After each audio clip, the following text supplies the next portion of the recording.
So welcome to Fax TV with our weekly session with Karl Harrison, and we'll be joined by Steve Tyrer this week. Welcome, Steve, to Fax TV. Yeah, thank you very much. We might as well go straight to yourself. Coming back from injury now, it's been quite a while since you played last.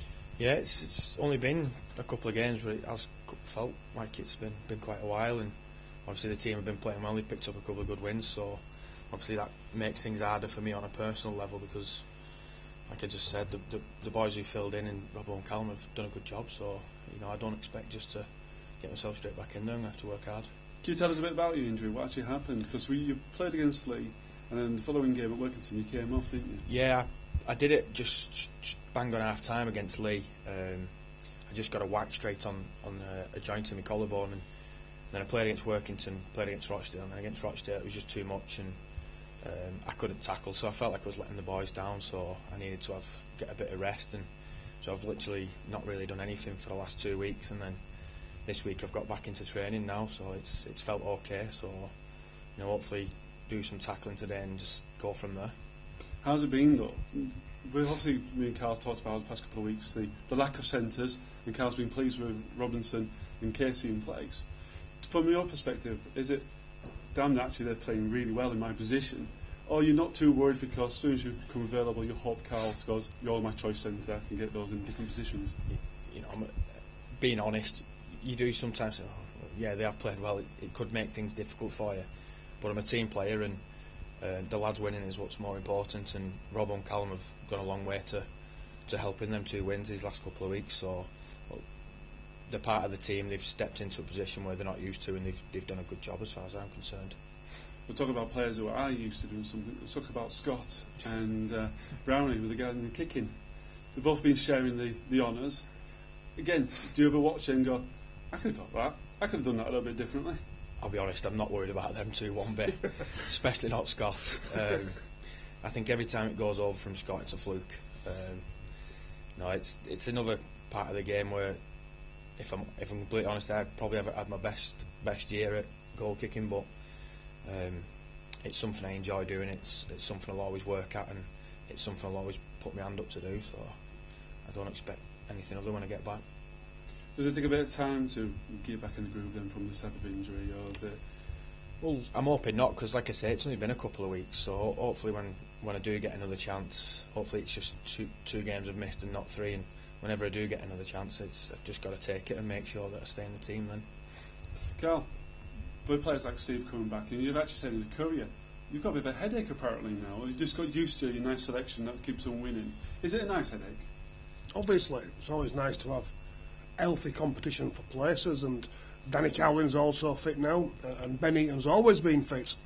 He was left out was Ben Eaton because it was a bit of a poor game, and they need to improve. So, and as Steve just said, Callum and Robbo have been really strong for the team in 2 tough games. So it's going to be hard for me to change it, but we've also got to think of playing your best team, and your best players need to be on the park. So we'll see how Steve comes through a bit of a fitness check tonight, and then we'll see what happens from there. One of the fans has actually asked in the forum, and especially with players coming back, does the slope at Batley actually have any bearing on the game when it comes to picking who plays? And does actually playing down a hill have any advantage? When I was coaching at Batley, we always liked playing up the hill second half, which might seem a bit stupid, but it's easier to get back in the line defensively when you're running downhill rather than running up to get back in the defensive line. So there's different ways, and Batley play the slope extremely well. They've designed their game plan around playing quickly down the middle of the park, down that hill. So we need to combat that, but these are bearing of the game. Kicking game is very important, and your defensive line speed is very important, certainly when you're at the top side of the hill. Going back to the Keighley game, it seemed the old cliche of game of 2 halves, but with your, at the time, the players they had available, was it a case of a swift kicking in the backside, or did the players realise what they needed to do? No, we changed a couple of things at half time, nothing drastic, because Keighley are a real tough competitive team, and we just kept doing what we were doing, and raised the bar, kept raising the bar, kept raising the bar, and after about 50 minutes they just went, and it became easier for us, not easier. But the game plan we put in place slightly adapted, and the boys took to it, and once Keithley had gone, it became easy to play. One of the fans have asked, I know the answer to this one already, but do you ever tell the lads never to go on the message boards? You can do what they want, I'm not particularly bothered. Go on, Steve, then. So what do you think about the whole message board thing? Do you ever have a sneaky peek? No, I don't personally myself. Like I said to you off camera, I think it's one of them things. You can go on there and you might see something bad about yourself, you might see something good about yourself, but I think every player has their own way of dealing with things, and for me personally, it's not the way I go about it. You're a bit of a Twitter man, aren't you? You enjoy the bit of banter with some of the fans on Twitter, don't you?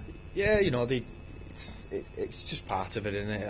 I do use Twitter quite a lot. I use it to my advantage, and I also get a lot of stick on it as well off a lot of the boys, to be fair. But it's part of life now, isn't it? Social media, so it's something that passes time of day as well. Yeah, we notice you get up to trouble with Scotty quite a lot, don't you? Well, Scott dragged me into it, to be honest, and I've never been one for holding back. So if Scott gives it me, I'll give it Scott back as well. Now, one of the fans have asked, with the team doing well, and we're obviously breathing the youngsters through, you said when you first joined the club about overseas players.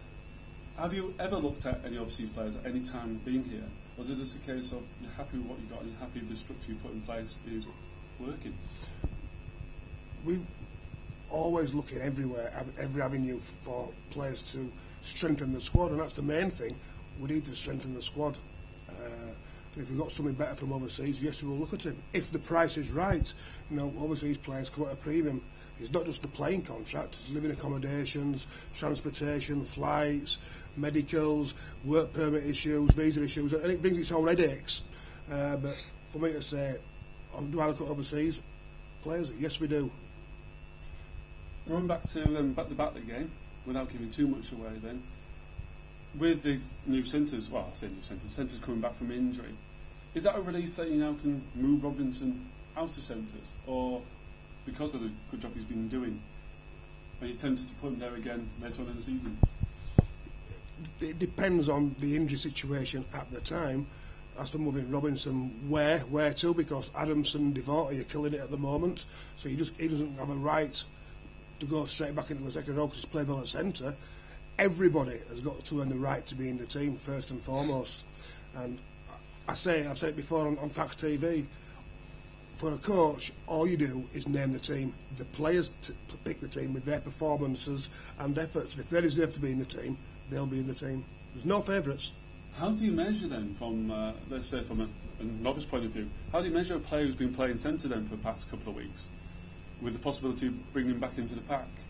Do you look at the previous games before he played in centre for that small period of time, or do you kind of just say, yeah, you've done all right centre, but in these games you did play a second row, you need to change these part of your game? Well, those times against Keithley and that Robinson played in the second row anyway, those were Adamson swapped out there, so it's not a great deal of a change, a little bit more workload in the back row, a little bit more defensively oriented.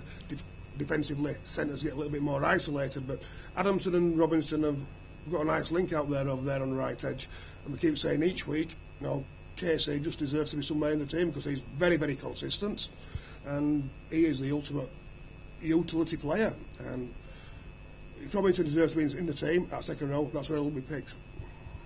How are we working then for the hooking position? Because Keith came in and did a great job at Keith. He did. But with Paul Mennell in not his usual hooking position, how does that affect your decision making? Do you look at Paul again in his own merits, or is it a case of you have to look again? You look at the game plan against Batley. It was because of the personnel. Obviously, Simon Brown was missing against Keithley, so therefore we decided to stick with a similar sort of playing style with two pivots on the bench. So we started with Mennell in the halves, and I thought Paul went really, really well. We gave Jono and Keith that impetus to lift the pace of the game, and they came on, and they did really, really well as well. I can't see that part of the team changing too much this week, as Simon Brown's he's got plaster on his thumb at the moment. He's got confirmed of a slight break in one of the bones in his hand, so he's got to be unavailable for a couple of weeks, is Simon, so we've got to play with what we've got. And as we move forward, you must be looking forward to playing Haven on this nice pitch. And then coming up to August, we're going to have some serious games coming in play, aren't we? We've got some. Obviously, every game you need to win. Yes. But how do you deal with that long-term pressure coming in towards the playoffs?